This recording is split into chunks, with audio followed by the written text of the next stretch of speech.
Swastiastu. Assalamualaikum warahmatullahi wabarakatuh. Shalom, namo buddhaya, salam kebajikan, dan salam harmoni. Perkenalkan, nama saya Indra Bersembiring dengan NIM 241111027 dengan absen 19 dari kelas BKA semester 4. Pada video kali ini saya akan mempraktikkan video konseling dari mata kuliah teori dan praktikum konseling behavioristik yang diampu oleh Dr. Loh Putri Sri Lestari SPD MPD dan Ibu Kade Ari Duyarwati SPD MPD. Nah, pada video kali ini saya akan mempraktikkan konseling untuk memenuhi tugas dari ujian akhir semester. Silakan masuk. Selamat pagi Keja, silakan ambil posisi ternyaman ya. Baik Ibu, terima kasih. Sebelumnya Ibu sudah membuat jadwal konseling dengan kami kan? Sudah. Berbarengan dengan itu juga kemarin wali kelas kamu memberitahu Ibu mengenai kurang percaya dirinya kami di kelas. Nah, dengan hal itu Ibu merasa konseling kita hari ini cukup baik untuk kita laksanakan dengan baik sehingga kita dapat melihat permasalahan apa yang sedang kamu alami. Apakah kamu bersedia? Baik Bu, saya bersedia untuk melakukan konseling kali ini. Nah, kalau begitu sebelum kita memulai konseling kita, ada baiknya kita melakukan doa terlebih dahulu agar konseling kita ini berjalan dengan baik dari awal hingga akhir nanti. Berdoa dimulai.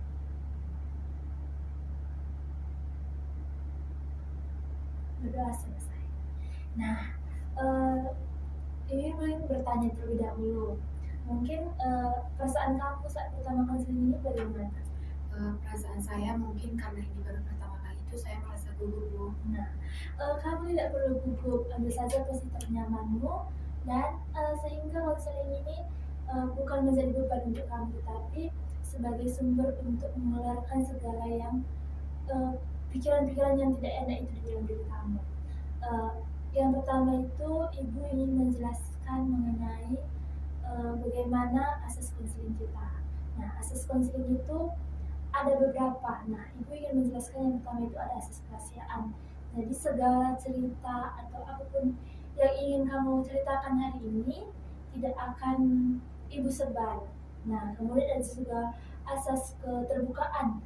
Segala sesuatu yang ingin kamu sampaikan saja kepada Ibu. Sebisa Ibu, saya akan menjawab dengan yang seperti kamu harapkan juga. Nah, ada juga asas kesukarela.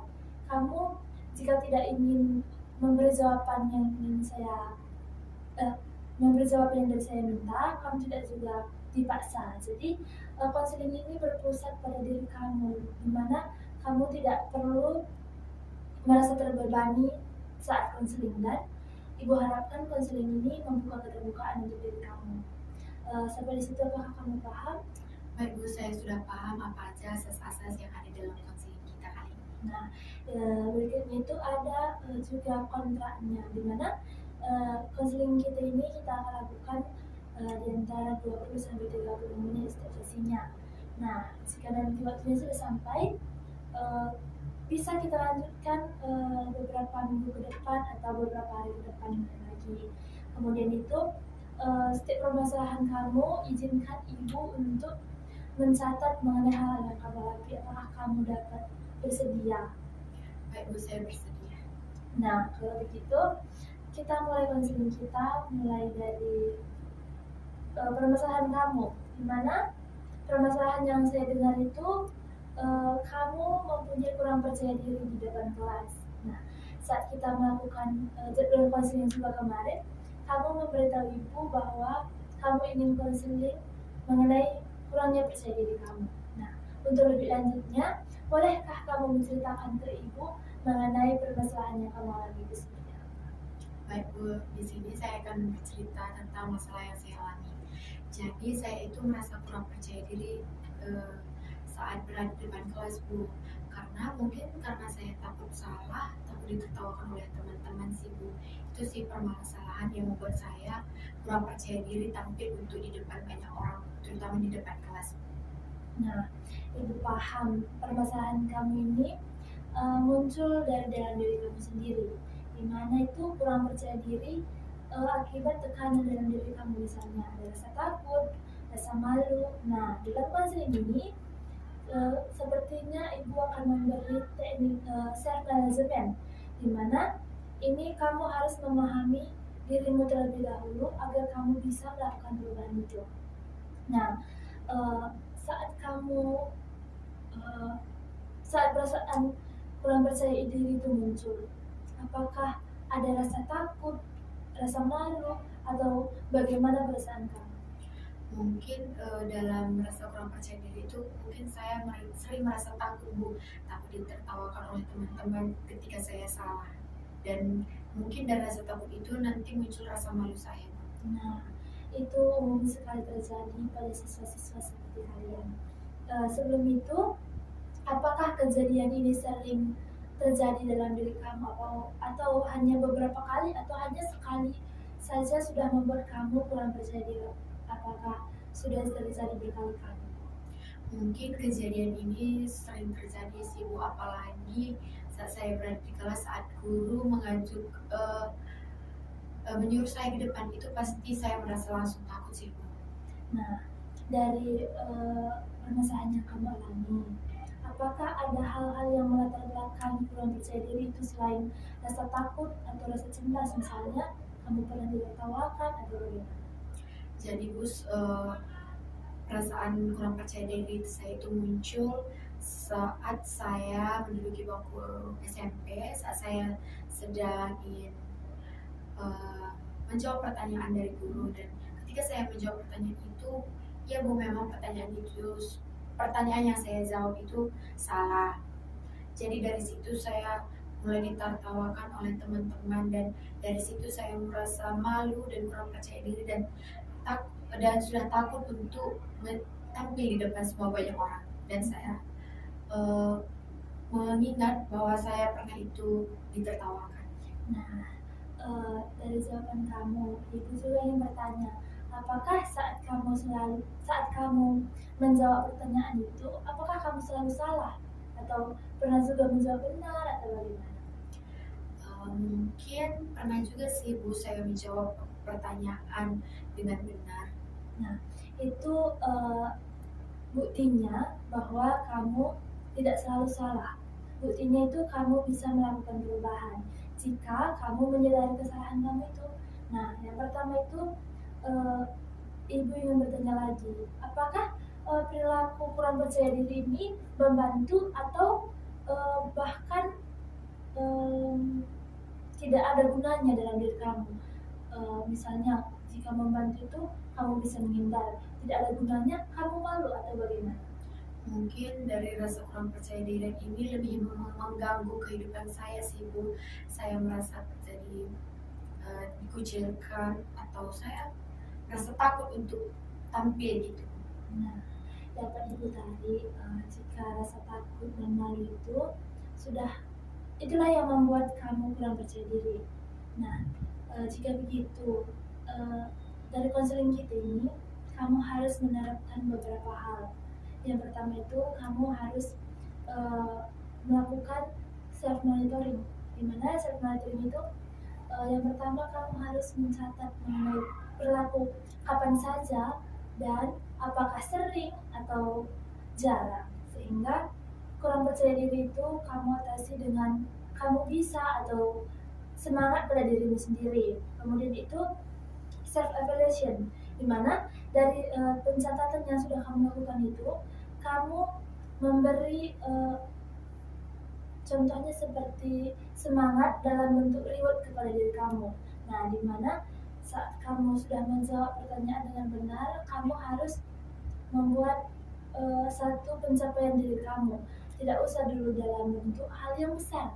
Misalnya memberi semangat pada diri sendiri bahwa aku bisa. Kemudian self goal itu ada seperti bentuk pencapaian. Misalnya jika kamu ingin dalam beberapa hal pertanyaan yang sudah kamu jawab, kamu memberi reward yang lebih besar lagi. Misalnya membeli satu barang. Nah, tetapi itu jika sudah melakukan perubahan. Jika kamu sudah menyadari bahwa perubahan itu benar-benar terjadi dalam diri kamu, bahwa kamu lebih percaya diri.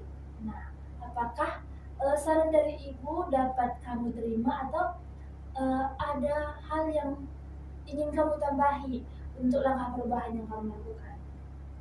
Mungkin langkah dari ibu itu bisa saya lakukan mulai dari sekarang dan bisa saya terapkan, dan itu juga saya dengar tadi mungkin itu sangat bermanfaat nanti untuk kedepannya untuk mengurangi rasa kurang percaya diri saya. Nah, betul. Itu sangat membantu kamu.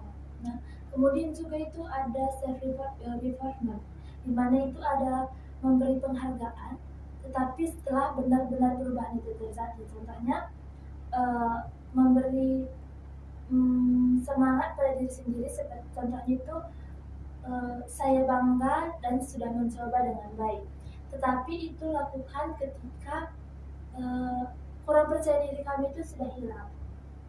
Ketika kamu sudah berani menjawab pertanyaan, rasa takut sudah tidak lagi muncul dan rasa malu itu tidak lagi muncul. Nah, untuk melakukan perubahan ini, kamu harus sadarkan diri kamu sendiri bahwa kamu bisa berubah atau kamu bisa melawan situasi yang seperti ini. Nah, untuk hal yang ini dulu, apakah kamu dapat memahami sesi coaching kita ini? Mungkin dari langkah-langkah yang diberikan saya dapat memahami sisi konseling kita ini, dan nanti kedepannya saya terapkan apa yang ibu katakan kepada saya untuk mengurangi rasa percaya diri saya. Betul sekali, kamu harus melakukan perubahan kecil saja terlebih dahulu. Jangan langsung ke perubahan besar. Kita mulai dari yang terkecil agar setiap perubahan itu mempunyai langkah-langkahnya. Kemudian ibu rasa dari perubahan kecil ini kita akan melakukan proses selanjutnya mengenai perkembangan diri kamu. Nah, sebelum kita pada akhir konseling, apalagi yang ingin kamu tanyakan kepada ibu mengenai perubahan yang akan kamu lakukan nanti? Mungkin sampai di sini aja Bu, belum ada pertanyaan saya. Jika nanti ada pertanyaan yang ingin saya tanyakan, saya akan menjumpai ibu atau menghubungi ibu kembali, atau mungkin nanti kita sesi konseling selanjutnya. Nah, betul sekali.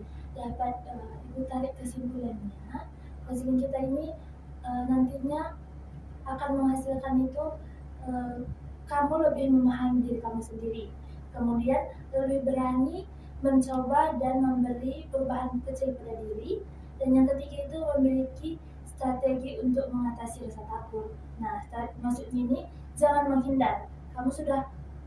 Ketika kamu sudah melakukan perubahan itu, kamu tidak akan lagi menghindar mengenai contohnya seperti disuruh ke depan atau melakukan presentasi. Nah, itu nanti kamu akan lebih berani, dan agar hasil konseling kita ini lebih baik, ibu minta kamu membuat catatan. Nah, catatan itu nanti ibu lihat saat kita melakukan konseling selanjutnya. Apakah kamu bersedia? Baik Bu, saya bersedia untuk membuat catatan. Nah, untuk lebih lanjutnya, ibu ingin mengetahui sejauh mana pemahaman yang kamu rasakan selama kita konseling ini. Mungkin pengalaman saya dari konseling ini, mungkin rasa kurang percaya diri itu lebih ke merugikan diri sendiri. Jadi dari sini saya belajar seperti yang katakan, dari tekniknya, yaitu self management, memahami diri kita. Ada tadi self monitoring juga Bu, dan kita itu juga setelah mencapai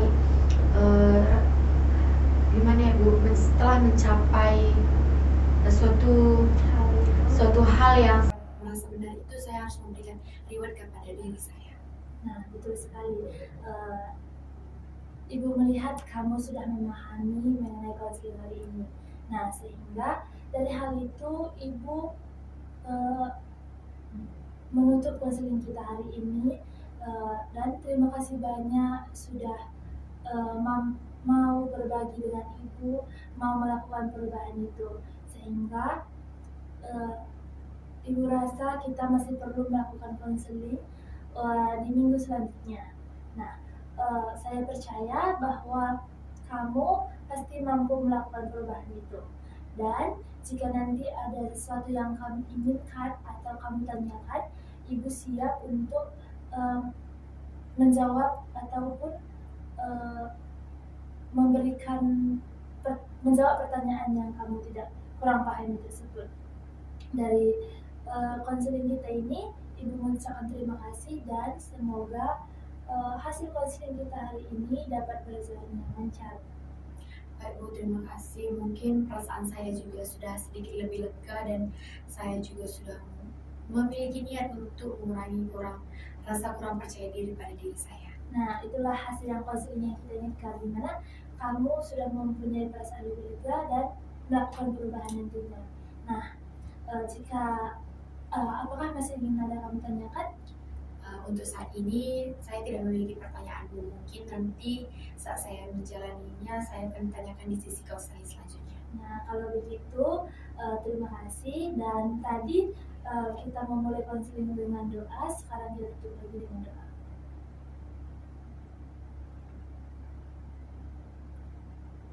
Baiklah, selesai. Terima kasih ya Kezia, dan minggu depan silahkan hubungi Ibu lagi untuk konseling selanjutnya. Baik Bu, terima kasih ya Bu. Misi Bu. Demikianlah video yang dapat saya sampaikan, dan saya tutup dengan Param Santi.